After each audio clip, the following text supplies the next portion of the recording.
A basic understanding of how air brake systems work can help you avoid common problems and could make a life-saving difference in an emergency.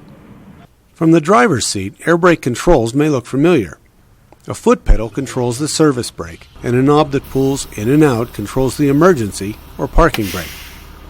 In vehicles with air brakes, however, the service brake pedal actually operates a valve called the treadle valve. When the brakes are applied, the treadle valve opens and pressurized air rushes through a series of lines, relays, valves, tanks, and chambers, exerting pressure that ultimately slows the axle and wheels. The heart of the air brake system is the compressor. The compressor draws air from the atmosphere and pumps it into the system. The brake system is a closed system, meaning that air can't escape from a properly functioning brake system unless it's released deliberately. So, just like a basketball being inflated by a hand pump, the more air pumped in, the greater the pressure inside.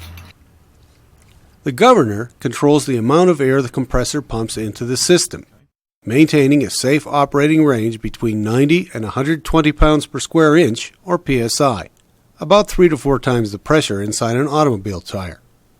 When pressure in the system drops below 90 psi, the governor signals the compressor to pump more air. And once pressure reaches 120 psi, the governor signals the compressor to shut down. An electronic sensor mounted on the governor triggers audible and visual alarms if air pressure in the system drops below or exceeds safe operating levels.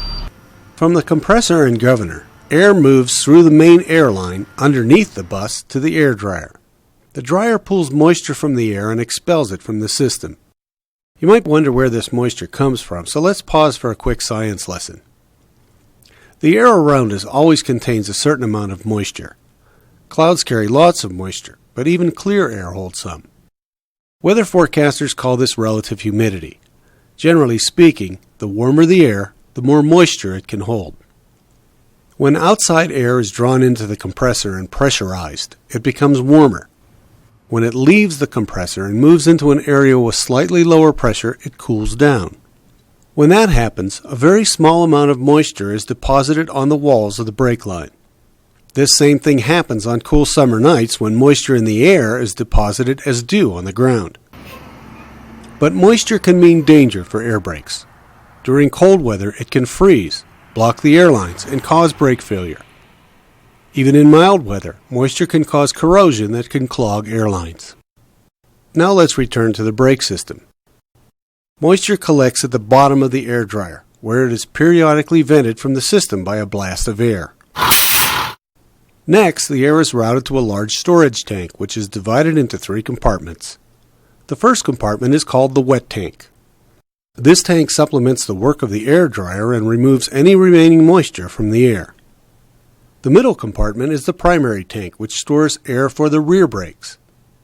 The third compartment is the secondary tank. It stores air for the front brakes. Notice that the primary tank is much larger than the secondary tank. That's because the rear brakes provide about 80% of the vehicle's braking power and require much more air.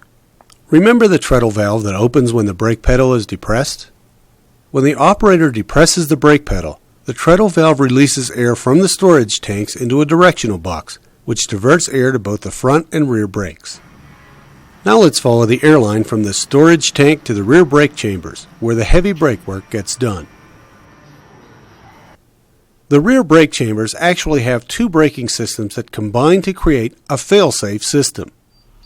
If the air brake system fails and loses air pressure, the emergency brake sets automatically. Let's look inside the rear brake chamber. The rear section of the brake chamber houses the emergency brake, which also serves as the parking brake. The emergency brake is a powerful spring that applies more than 25,000 pounds of pressure against the inside of a heavy steel brake drum. Since the drum is securely bolted to the rear axle, this spring prevents the bus from moving.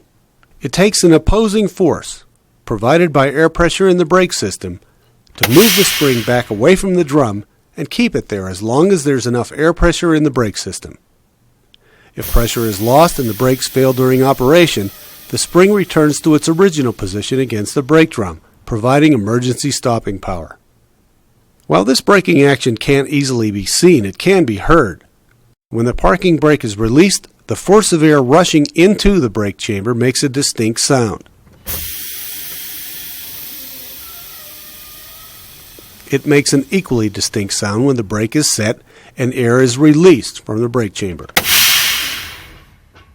Now let's take a closer look at the brake chamber to see how the S-cam or foundation brakes work. When the emergency brake is released and air forces the brake spring away from the brake drum, a rod connected to the brake spring assembly pushes out and away from the brake chamber. This rod connects the emergency brake to the service brake. On the road, when the operator depresses the brake pedal, increased air pressure pushes the rod away from the chamber, causing it to push against an adjustable, lever-like mechanism called a slack adjuster.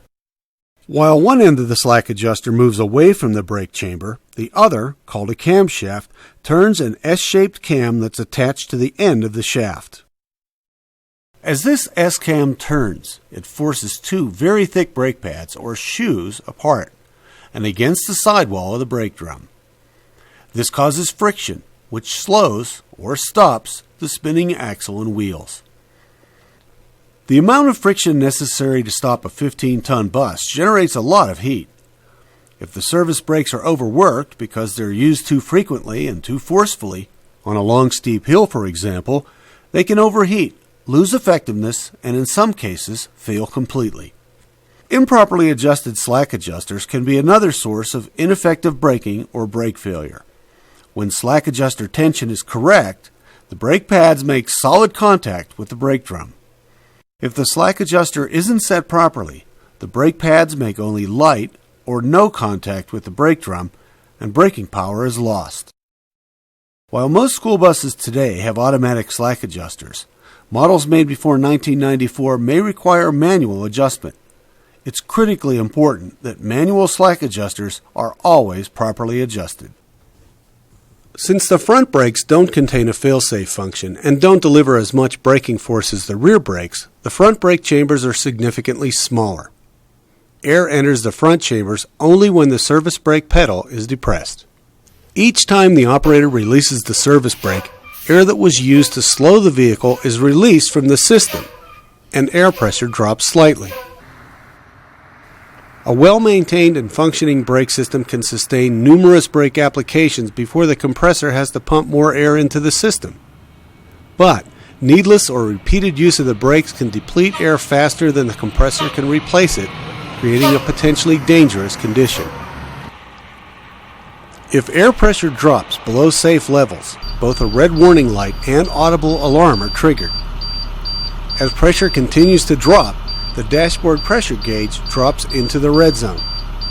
If you find yourself in this situation, stay calm. Remember that emergency braking power is just a moment away. Your first thought should be to find a route that gets you safely off the road as soon as possible.